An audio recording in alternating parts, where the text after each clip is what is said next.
The sound of breaking dishes echoed through the silent restaurant. Sarah stood still, staring at the shards scattered across the dirty floor, as time seemed to freeze around her.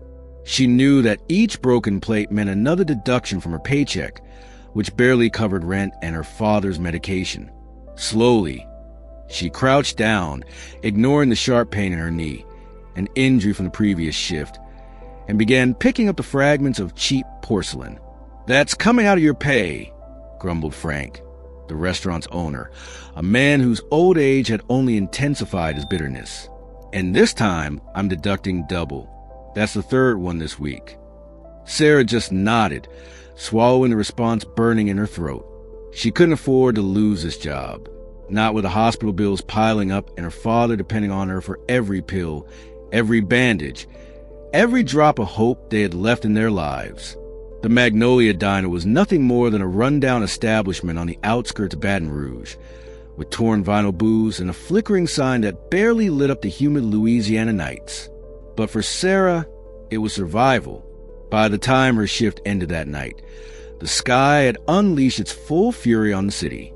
Rain poured down in thick sheets, turning the streets into small rivers. Sarah pulled her thin coat tighter around her shoulders and braced herself for the 20-minute walk to her apartment complex. Taking the bus was a luxury she couldn't afford that week. That's when she saw him, huddled under the diner's faded awning. A boy no older than 7 was visibly trembling, barefoot, wearing a thin t-shirt at least 3 sizes too big for his fragile frame. He stared through the window at the leftover food on an abandoned plate. His large, dark eyes held a hunger that went beyond just food. "Hey, kid," Frank shouted from inside. "Get lost. You'll scare off the customers." Sarah glanced at the empty restaurant. At that hour and in this storm, there wasn't a single soul inside except for the exhausted employees. A dull anger began to pulse in her temples. "Frank," she said, turning to her boss, "I'm taking some leftovers home. Deducted from my paycheck, of course." Before he could respond, she had already packed a takeout container with a day's scraps, a piece of chicken, mashed potatoes, a few vegetables. It wasn't much, but it was warm. As she stepped out into the rainy night, the boy recoiled, his eyes wide with fear and distrust. Sarah crouched a few steps away, shielding the food from the rain. "Hey," she said softly, "you must be hungry, right?" The boy didn't answer, but his eyes never left the container. Sarah extended it toward him, slowly. "Here, it's yours." From a dark corner of the restaurant, nearly invisible behind a faded curtain that separated the main dining area from a private section, William watched the scene in silence. He came to the Magnolia Diner 3 times a week, not for mediocre food, but for the anonymity the place offered. Here, he wasn't William Harper, the reclusive billionaire whose fortune in commercial real estate had made him one of the wealthiest and loneliest men in the state. Here, he was just another customer in an ordinary establishment, surrounded by ordinary lives he secretly envied. The boy finally stepped forward, grabbing the container with trembling hands. Sarah smiled, but her smile vanished when the restaurant door flew open. "What did I say about feeding those vagrants?" Frank bellowed, his face red with rage. "You're fired. Fired. Pack your things and don't come back." Time seemed to freeze again. Sarah felt the ground vanish beneath her feet. Without this job, without this income her father, she couldn't even complete the thought. "Frank, please," she pleaded, her voice shaking. "I need this job. My father—" "I don't care about your father," Frank cut her off mercilessly. "You broke my rules, feeding beggars right outside my restaurant. You're done. Leave before I call the cops." William watched as Sarah, visibly shaken, stepped back into the diner to grab her coat and bag. He saw how, even devastated, she still managed to offer the boy one last comforting smile before walking away into the downpour. The child, still clutching the container like a treasure, watched the direction she had disappeared with an expression William recognized immediately. The look of someone who had just witnessed an act of kindness so inexplicable it had the power to change everything. Slowly, William reached into his pocket and pulled out his fine leather wallet. He left a generous bill under his plate and walked out, ignoring Frank's several goodbyes. Outside, he opened his umbrella and glanced toward the path Sarah had taken, an idea beginning to take shape in his mind. That night, as she returned to her tiny apartment, drenched to the bone, Sarah found an envelope taped to her door. Inside, a check with an amount that made her knees buckle, and a simple note. The world needs more people like you. Don't waste this. Through her fogged-up window, she could just barely make out the distant silhouette of a man getting into a dark car, disappearing into the stormy night, which suddenly didn't seem so frightening anymore. Sarah sat at the edge of her father's bed, the check still trembling in her hands. The dim bedside lamp cast a golden glow over Thomas's aging face, lined with wrinkles that told stories of a lifetime of hard work and sacrifice. He breathed heavily, even in sleep. "Dad," she whispered, though she knew he couldn't hear her, sedated by the medication. "I think someone just gave us a chance." The small apartment was filled with remnants of a better life. Photograph of her mother, who had passed 5 years ago, books Sarah no longer had time to read, and dreams that had gradually been suffocated by reality. The high school diploma hanging on the wall reminded her of the college she had dropped out of in her second year to care for her father after a construction accident that had left him partially paralyzed. The next morning, Sarah found the boy curled up on the fire escape outside her building. Without thinking twice, she brought him inside. "What's your name?" she asked as she heated some milk in the only pot that didn't have a burnt bottom. "Danny," he answered, his eyes scanning the tiny apartment with curiosity. When his gaze landed on the sleeping man in the bedroom, he frowned. "That's my dad," Sarah explained. "He's sick."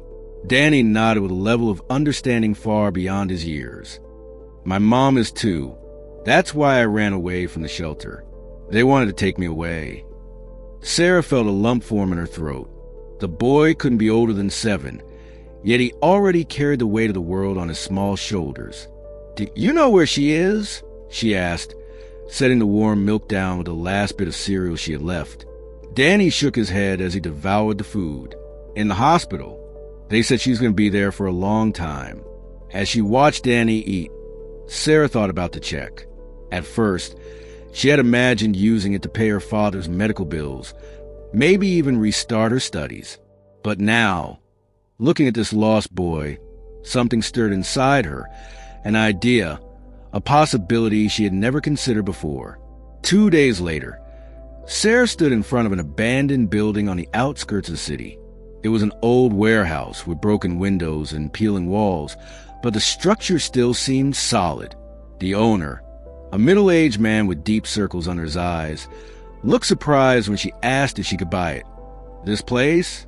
You try to open a business, miss?" he asked suspiciously. "Something like that," Sarah replied. "A place for people who need a fresh start."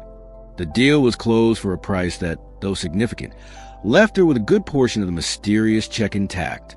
In the following weeks, with Danny's help and that of volunteers who showed up upon hearing about the project, people who, like her, knew the bitter taste of despair, the place began to come to life. While cleaning one of the rooms that would serve as a dormitory, Sarah found Danny standing by a newly repaired window, watching the street. "What are you thinking about?" she asked, stopping beside him. "Maybe my mom can come here when she gets out of hospital," he said, his small voice filled with hope. Sarah felt her heart tighten. "Yes, Danny, this place is for people like your mom." As the sun set over the renovated building, Sarah didn't notice the black car parked across the street or William Harper watching intently as unusual activity took place in the old warehouse that had once belonged to one of his subsidiary companies. William pulled out his phone. "Gregory, I need you to find out everything about a young woman named Sarah, a former waitress at the Magnolia Diner, and also about a project she seems to be developing at the old warehouse on Monroe Street." Hanging up, William allowed himself a rare smile. For the first time in years, he felt something different from the emptiness that financial success had left behind. It was a strange, almost forgotten sensation, The curiosity about someone else's fate, a genuine interest that had nothing to do with profits or acquisitions. What William didn't know was that his interest in Sarah and her project would awaken old ghosts from his past, ghosts he had buried under layers of wealth and isolation, but that now threatened to resurface, putting not only Sarah's future at risk, but also his own long overdue redemption. The New Dawn shelter opened its doors on an autumn morning, as golden leaves danced across the sidewalks of Baton Rouge. What was once an abandoned building now displayed freshly painted walls, repaired windows, and a simple yet dignified sign above the entrance. Sarah watched with a mix of pride and apprehension as the first families arrived, faces marked by hardship but illuminated by something she recognized all too well, fragile yet persistent hope. Danny was the first to run and greet the new residents, his initial shyness melting away as he felt a sense of belonging. In the 3 weeks since Sarah had found him, the boy had transformed. His once hollow cheeks were filling out, and his eyes now shone with a vibrancy that only security can bring. "We have 10 rooms ready," Sarah explained to the small crowd gathered in the main hall. "It's not much, but it's a start. Each family will have their own space. We have a community kitchen, hot showers," and she hesitated, feeling the emotion rise in her throat. "And no one will ask you to leave after just a few nights. This is a place to start over."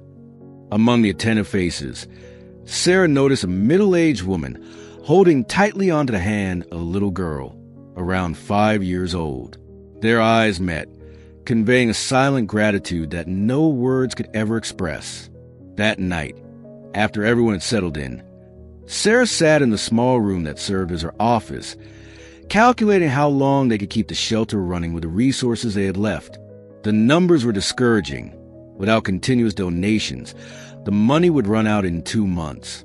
A soft knock at the door interrupted her calculations. It was the woman she had noticed earlier. "Can I come in?" she asked in a gentle voice with a faint accent. "Of course," Sarah replied, gesturing toward the chair in front of her. "My name is Elena," the woman said as she sat down. "I wanted to personally thank you for what you're doing. I never thought I'd find a place like this after," she paused, instinctively touching a fading bruise on her wrist. "You don't have to explain," Sarah reassured her. "But I want to," Elena insisted, "because I think I can help.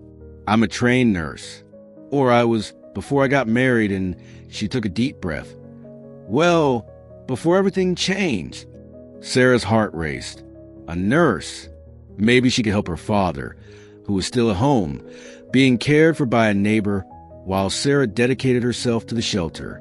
Before she could respond, the main door of the building burst open. Firm footsteps echoed down the hallway, and seconds later, a man in a pristine suit entered the small office without knocking. "So it's true," he said, glancing around with an unreadable expression. "You really turned this place around." Sarah stood up, instantly recognizing him as a silent customer from the corner of the Magnolia Diner. "Mr. Harper," she said, surprising him with her recognition. William adjusted his tie, visibly uncomfortable. "I see you know who I am." "It's hard not to recognize the richest man in the state," Sarah replied, trying to keep her voice steady. "Was it you who sent the check?" William nodded slowly. "I was impressed by what you did that night." His eyes flickered to Elena, who was watching the scene with concern. "But I never imagined you'd use the money for this." Sarah straightened her shoulders. "Disappointed?" A rare, brief smile crossed William's normally stoic face. "On the contrary, I'm intrigued." He stepped further into the room, examining the documents on Sarah's desk. "But I'm not here to compliment you. I'm here because, technically, this building still belongs to me." The ground seemed to disappear beneath Sarah's feet. "That's impossible. I bought this place legally from Mr. Johnson. Johnson was just a middleman," William explained without emotion. "This building is part of a set of properties under a complex lease agreement, and now I need it back."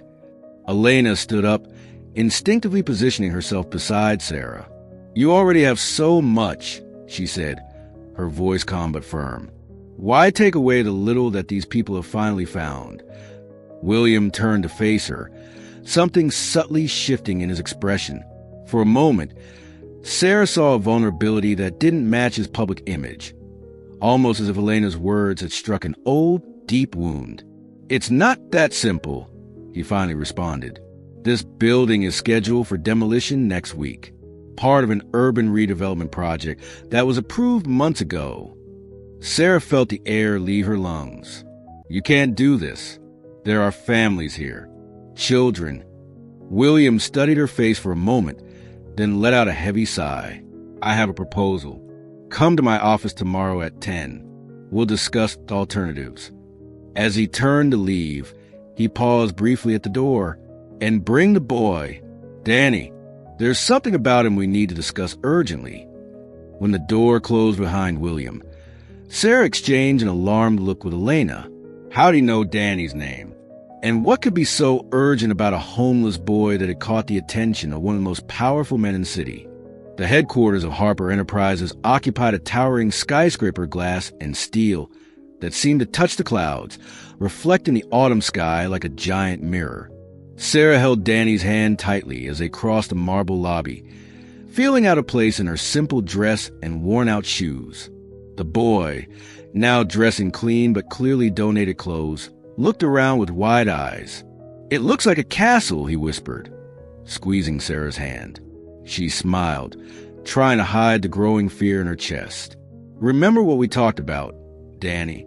If anything makes you uncomfortable, squeeze my hand 3 times, okay?" The boy nodded solemnly. The previous night, after William's unexpected visit, Sarah had found Danny hiding behind the office door, having overheard the entire conversation. His eyes had been filled with fear. "Is he going to send me back?" he asked, his tiny voice barely audible. Sarah had hugged him tightly. "Not if I can help it," she promised, though she knew her words carried a weight she might not be able to uphold. Now, as the receptionist led them to the private elevator that would take them to William's office, Sarah felt the pressure of that promise more than ever. On the 45th floor, William was waiting, standing by the panoramic window. Unlike his usual cold and calculating public image, he looked strangely nervous. "Thank you for coming," he said, gesturing for them to sit in front of his massive desk. His eyes lingered on Danny for a long moment. "You've grown," he murmured, almost to himself. Sarah felt a chill run down her spine. "You know Danny?" she asked directly. William sat down, adjusting his tie in a gesture Sarah now recognized as discomfort. "I know his mother," he finally answered. "Or, I did." Danny lifted his gaze quickly. "You know where she is?" William's expression softened in a way Sarah had never imagined possible for his normally stoic face. "Danny, your full name is Daniel James Cooper, isn't it?" The boy nodded, surprised. "Your mother is Rebecca Cooper. She worked here in this building 2 years ago." Sarah felt Danny squeeze her hand 3 times. "What happened to her?" Sarah asked, her voice betraying the growing tension. William took a deep breath. "Rebecca was my personal assistant, a brilliant, dedicated woman." He paused as if organizing painful thoughts. "We discovered a fraud scheme within the company. Large sums were being embezzled. Rebecca identified those responsible, high-ranking executives with powerful connections." Danny stared at William, absorbing every word. "When she presented the evidence, I promised to protect her." William's voice faltered slightly. "I failed. They got to her before we could act. A car accident. That wasn't an accident at all." Sarah covered her mouth, feeling her blood run cold. "She's alive," William quickly responded, "but severely injured. She's been in a private clinic under a false name, in a coma for almost a year." Danny let go of Sarah's hand and stood up, showing a determination surprising for someone so small. "I want to see her." William looked at Sarah, as if seeking her approval before answering. "That's why you're here. The doctors have detected signs of improvement in the past few weeks. She's starting to respond to stimuli." Sarah felt a whirlwind of emotions: relief that Danny's mother was alive, anger that William had hidden this, and fear about what this would mean for the boy's future. Why didn't you look for Danny before? Why did you let him live on the streets? Guilt shadowed William's face. I thought he was with his grandmother. When I found out she had passed away and that Danny had run away from the foster system, it was already too late. He had disappeared. His eyes met Sarah's. Until you found him. That's why I started watching you. That's why I gave you the money. Danny took a step toward William. Can you take me to my mom now? The man nodded, then turned his attention to Sarah. As for the shelter, I can't cancel the demolition. There are contracts, commitments. Sarah felt as if she had been punched. These people have finally found a place to start over. Let me finish, William interrupted gently. I can't cancel the demolition, but I can offer something better. I have a bigger building, 3 blocks away, recently renovated for housing. It was meant to be a luxury development, but he slid a folder across the desk to Sarah.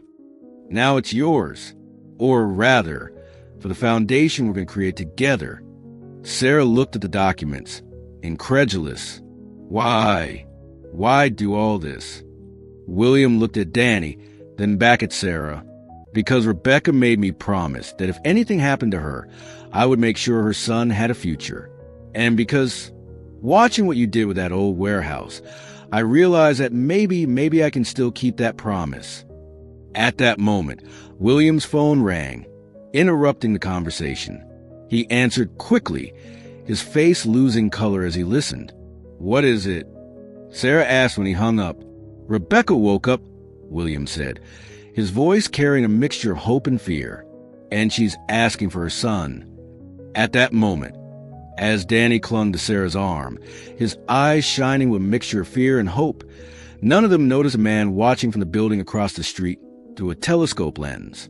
His lips curled into a cold smile as he saw William, Sarah, and the boy together, exactly as he had planned. The private hospital was located outside the city, surrounded by ancient pine trees that whispered secrets to the wind. Sarah watched Danny through the car window as William drove, the boy's face pressed against the glass, his small fingers drumming anxiously on his knee. Will she recognize me? Danny finally asked, breaking the heavy silence. William looked at him through the rear-view mirror, his eyes revealing a vulnerability that challenged his public image. The doctor said she asked for you specifically. The bond between mother and child is something even a year of unconsciousness can't erase. Sarah placed a hand over Danny's. I'm here with you, she whispered. The whole time. When they arrived, a doctor was waiting at the entrance, a woman with graying hair and eyes filled with as much knowledge as compassion. Mr. Harper, she greeted him with a nod. Rebecca has had a restless morning. She's conscious but fragile. We need to keep the visit brief. Danny squeezed Sarah's hand so tightly it almost hurt.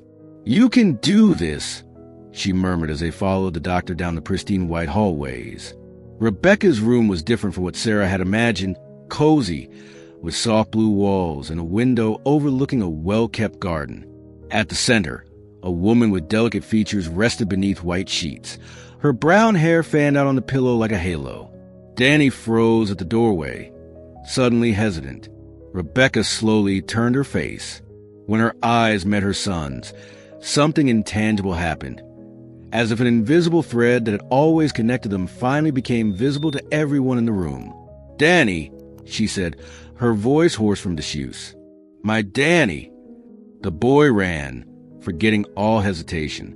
Sarah felt tears burr her eyes as Danny hugged his mother gently, as if she were made of porcelain. William remained near the door, his expression unreadable. Sarah realized he was crying silently. Rebecca's fingers brushed Danny's hair, and then she lifted her gaze to Sarah. You took care of my son? Sarah stepped forward. He came into my life when I needed a purpose the most. Rebecca reached out a weak hand, which Sarah took. Thank you, she said simply. But in that single word, there was an ocean of gratitude. It was then that Rebecca noticed William. Her expression changed instantly. A shadow of fear flashed in her eyes. You shouldn't be here, she said, her voice suddenly tense. It's not safe. William took a cautious step forward. "Rebecca, it's over. The people responsible."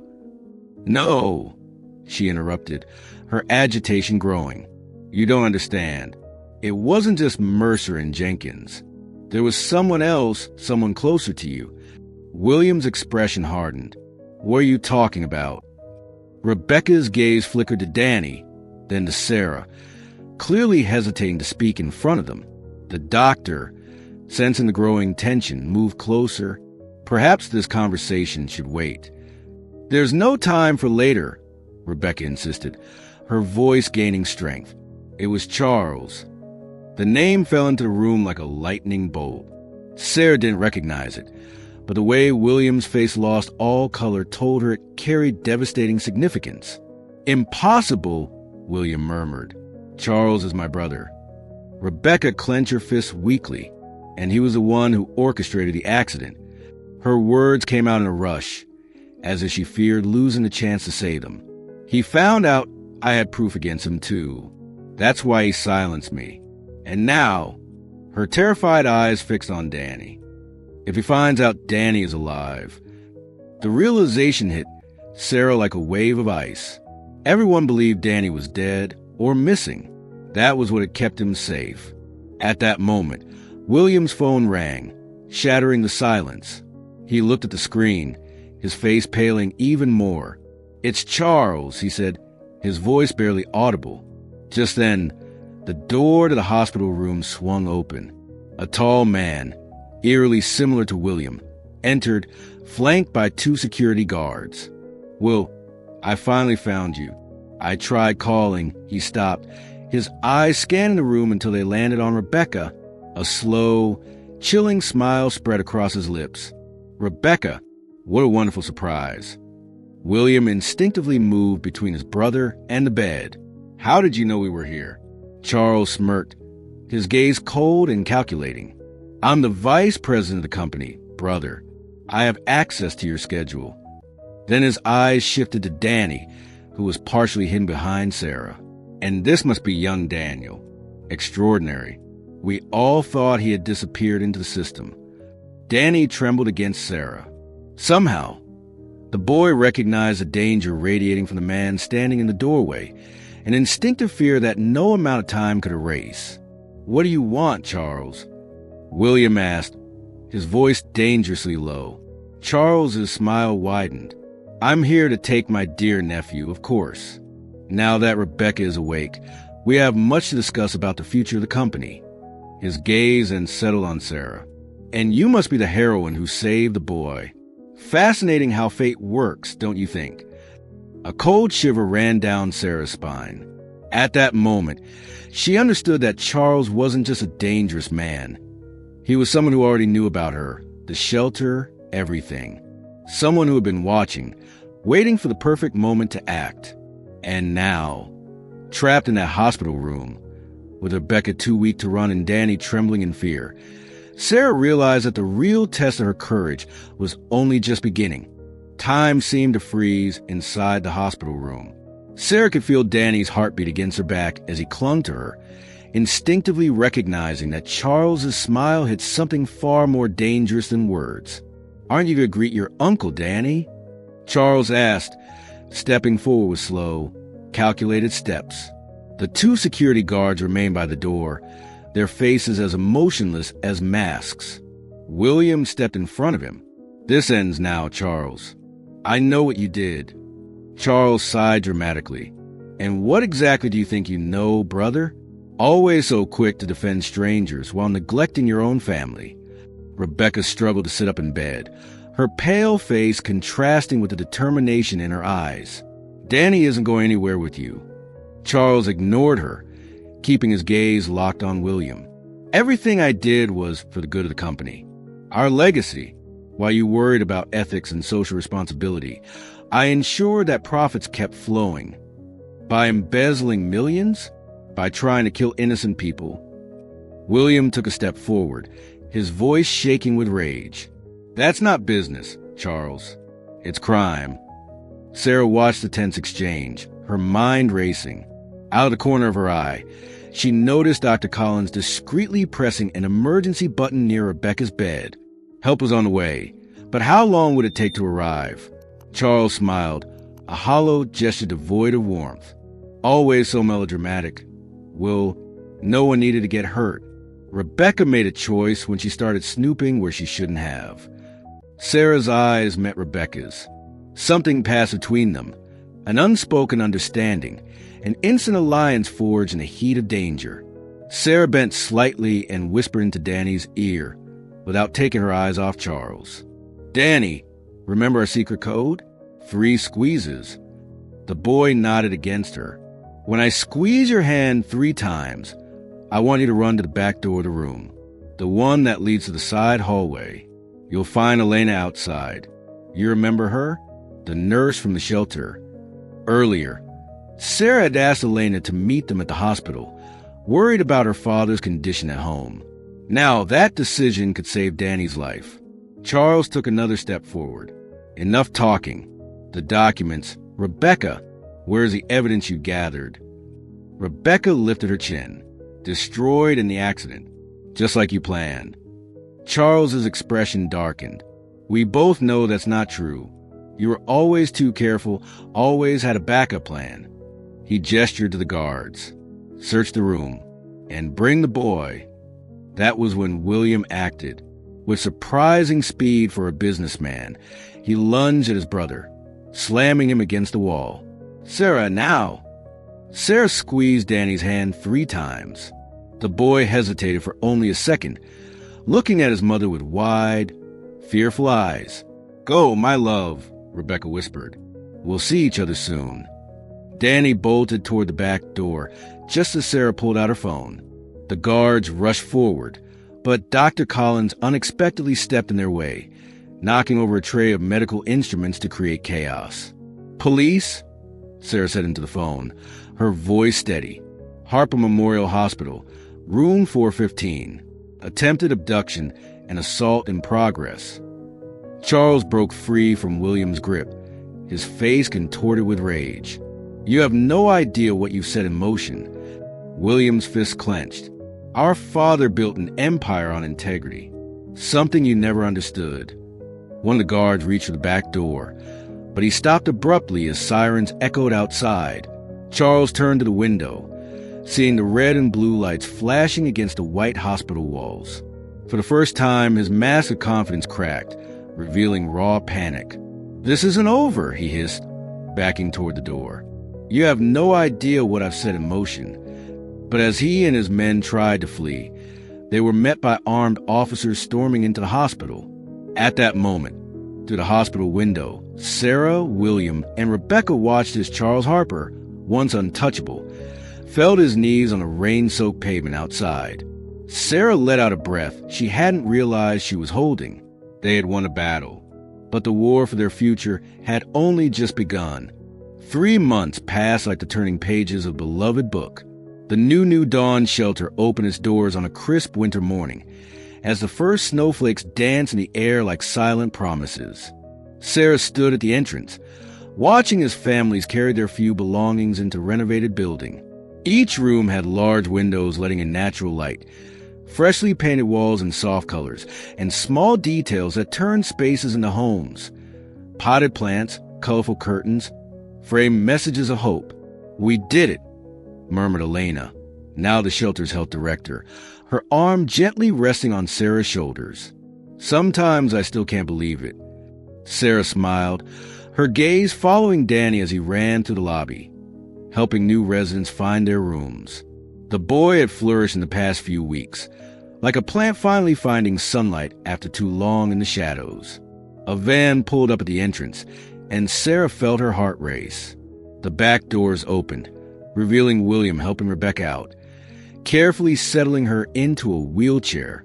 Her recovery had been slow and painful. Her confrontation with Charles had triggered a relapse that almost cost her life.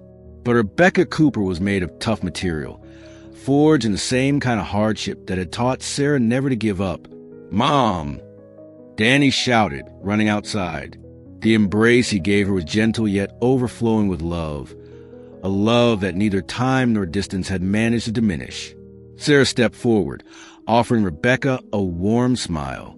"Welcome to your new home." Ours, Rebecca corrected softly, reaching for Sarah's hand. Our new home. Together, they entered the shelter, now officially registered as the Cooper Martin Foundation, a nonprofit dedicated to giving new beginnings to families in need. Charles's trial was still ongoing, but the evidence stored in Danny's necklace had exposed a web of corruption that extended far beyond what anyone had imagined. In the apartment adapted for Rebecca and Danny on the first floor, William was waiting with Sarah's father, Thomas, who smiled from his own wheelchair. His condition had improved significantly under Elena's care, and although he would never walk again, he had found a new purpose as the shelter's volunteer accountant. "How's the new heating system?" Thomas asked William. The two already engrossed in a technical conversation about the building's infrastructure. Sarah watched the scene with surreal feeling. Her father, a simple construction worker, discussing finances as an equal with one of the wealthiest men in the state. William had changed too, swapping his impeccable suits for more casual clothing when visiting the shelter, his once rigid posture gradually softening. That evening, as the city lights flickered in the distance, Sarah found herself alone on the building's rooftop. From there, she could see the soft glow of the Magnolia Diner sign. The irony wasn't lost on her. Just months ago, losing that job had seemed like the end of the world. Now, she realized it had only been the beginning. "I thought I'd find you here." William's voice broke the silence. He stepped closer, handing her a cup of hot chocolate.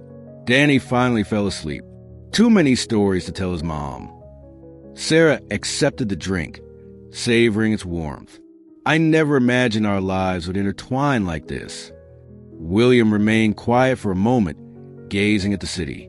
"When we were kids, Charles and I used to sit on the roof of our father's house, looking at the stars." His voice carried the weight of old memories. "He once told me he wanted to build something that would last forever. And what did you want?" Sarah asked gently. "To make a difference," William admitted, a sad smile on his lips. "Looks like we both got what we wanted, just in very different ways." The silence that followed was comfortable, like an unspoken conversation between old friends. On the horizon, the first light of dawn began to push away the darkness. "You know what Rebecca told me yesterday?" William said suddenly. "What?" "That sometimes we have to lose everything to find what truly matters." Sarah nodded, thinking about how her own path, from an exhausted waitress to the director of a foundation, had been paved with both losses and unexpected blessings. Maybe real power isn't in money or influence, she reflected, but in the courage to reach out when it would be easy to look away. William turned to face her, his eyes reflecting something new, not guilt, but the lightness of possibility, and in the courage to accept help when it's offered. As the sun finally rose, its first rays illuminated the newly installed sign at the shelter's entrance. "Where one story ends, another begins." Sarah smiled, feeling a peace she never thought possible. The road ahead would still be challenging. Unfinished recoveries, traumas to heal, trust to rebuild. But for the first time, she wasn't walking alone. The girl who had once dropped dishes in a rundown diner was now helping rebuild lives. The man who had once owned everything except human connection was rediscovering the meaning of family. And the boy who had lost his way had found not just his mother, but an entire circle of people proving, day after day, that family isn't just about blood. It's about those who choose to walk the journey together. As the city awakened to a new day, Sarah knew, with a certainty that came from deep within her soul, that this was just the first page of a new chapter. Not just for her, but for everyone whose lives had intertwined that stormy night when she had handed a meal to a hungry child. Some stories begin with grand heroic gestures. Others, with small acts of kindness that ripple outward, touching lives in ways we could never imagine. If you enjoyed this moving and transformative story, don't forget to share your thoughts in the comments. Your feedback is very important to us. Would you like to hear more intense stories like this? Then be sure to like and subscribe to the channel. Your support helps us grow and continue bringing you more heart-touching stories. See you in the next story.